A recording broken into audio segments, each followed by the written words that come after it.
Ok, bonjour et bienvenue sur notre chaîne. Aujourd'hui, on va parler donc de l'addition des fractions. On va montrer comment additionner trois fractions qui n'ont pas le même dénominateur, d'accord? Ce qu'on doit savoir, premièrement, c'est que lorsque nous regardons la première fraction ici à la barre des fractions, c'est qu'au-dessus de la barre, on appelle ça donc numérateur. Donc, 2 ici, c'est le numérateur de la première fraction. C'est qu'en bas de la fraction, on appelle ça dénominateur. Donc, voici donc le dénominateur de la première fraction. On voit donc que les dénominateurs de ces fractions-ci sont différentes. Or, nous avons vu que pour additionner donc des fractions, il faudrait qu'ils aient le même dénominateur, d'accord? Comme les dénominateurs ici sont bien différents, on va trouver donc le dénominateur commun. Ce qui se passe ici, c'est que on voit donc le plus grand dénominateur ici, donc c'est 6. On voit bien que si nous avons 3, on peut multiplier par un nombre pour aussi avoir 6. Comme nous avons 2, on voit qu'on peut multiplier aussi par un nombre pour avoir 6. En ce moment, on voit qu'ils auront donc le même dénominateur donc commun. Comme ici, on voit qu'on peut multiplier le dénominateur de la première fraction ici par 2. Et on multiplie le numérateur de la première fraction également donc par 2. D'accord? En ce moment, on n'aura donc rien changé et on aura donc 6. On peut donc voir directement ici dans l'exemple que nous avons mis également. Nous avons recopié donc cet exemple donc ici. On voit bien, comme nous avons dit, on multiplie donc le dénominateur de la première fraction par 2 et le numérateur de la première fraction par 2. En ce moment, on n'aura donc rien changé. Pourquoi par 2? C'est pour avoir le 6 comme nous avons dit ici. D'accord? En ce moment, le 2 ici peut se simplifier encore avec le 2 si on voit bien qu'on va rester avec nos 2 tiers. Donc, on multiplie le numérateur et le dénominateur donc par le même nombre. Ici également, nous avons donc 2. Si nous voulons aussi avoir 6, on n'a qu'à multiplier par 3 et on multiplie également donc son numérateur par 3. D'accord? En ce moment, on n'aura donc rien changé. En ce moment, si on calcule, on voit bien que notre première fraction ici sera tout simplement 2 fois 2, ça nous donne donc 4. On aura donc 3 fois 2, ça donne donc 6. Plus 1 fois 3, ça nous donne donc 3. 2 fois 3 ici, ça nous donne donc 6. Plus 2 sur 6. On voit également que ici, nous avons cette fois-ci un dénominateur commun qui est donc 6.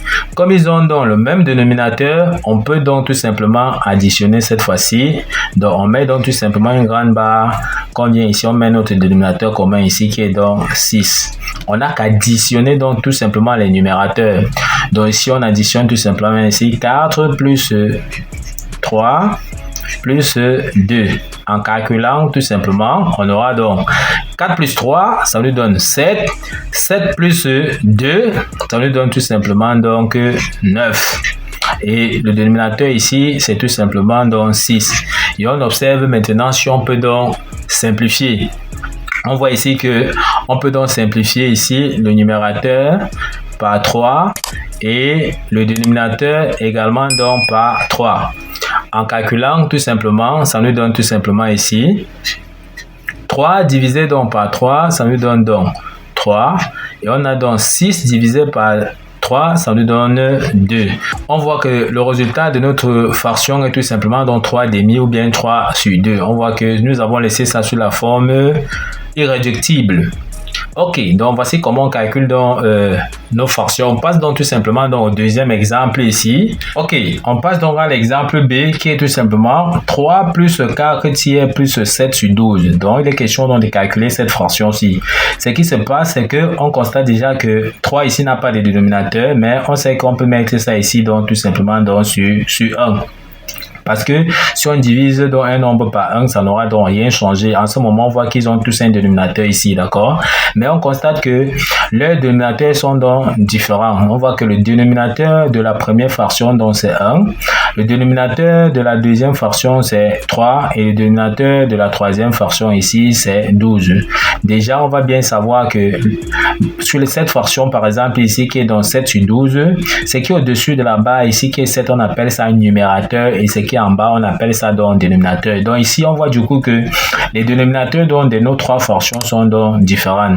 Comme on a vu précédemment, pour calculer donc des fractions, il faudra automatiquement qu'ils aient le même dénominateur commun.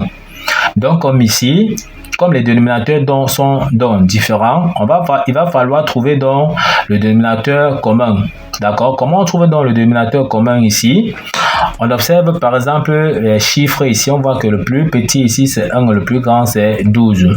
Comment on peut faire donc pour avoir le plus grand dénominateur ici qui est donc 12 à partir donc du plus petit, d'accord? On voit que pour avoir le même dénominateur ici qui est 12 à partir donc du plus petit, il suffit seulement de multiplier son dénominateur ici par 12. En ce moment, on aura donc le même dénominateur ici. Maintenant, pour ce cas, pour le 3 ici, si on veut avoir 12, on voit qu'on a qu'à multiplier ici 3 par 4. Ok, on passe donc directement donc par la correction ici. Comme nous avons dit, on doit donc multiplier ici. Si on veut donc avoir 12, on multiplie donc son numérateur ici par... Si on veut donc avoir 12, on multiplie donc son dénominateur ici par 12 et on multiplie son numérateur par le même nombre qui est donc 12. En ce moment, on aura donc rien changé, d'accord? Parce que 12 et 12 peuvent se simplifier et on aura toujours nos 3 sur 1. D'accord? Maintenant, plus... On recopie donc 4 tiers. Comme nous voulons aussi avoir 12, on voit que nous avons 3. Si on multiplie 3 par 4, ça nous donne donc 12. Maintenant, comme nous avons multiplié son dénominateur donc par 4, il va falloir multiplier aussi son numérateur par le même 4, d'accord? En ce moment, on voit qu'on n'aura également rien changé parce que 4 et 4 peuvent se simplifier. On doit rester encore tout simplement avec 4 tiers. Maintenant, plus 7 sur 12, puisqu'on voyait qu'on voulait ramener ça à 12. D'accord? On voit que en multipliant ici, on aura 3 fois 12 ici, ça nous donne donc 36. On a donc 1 fois 12, ça nous donne donc 12. Plus 4 fois 4 ici, ça nous donne donc 16.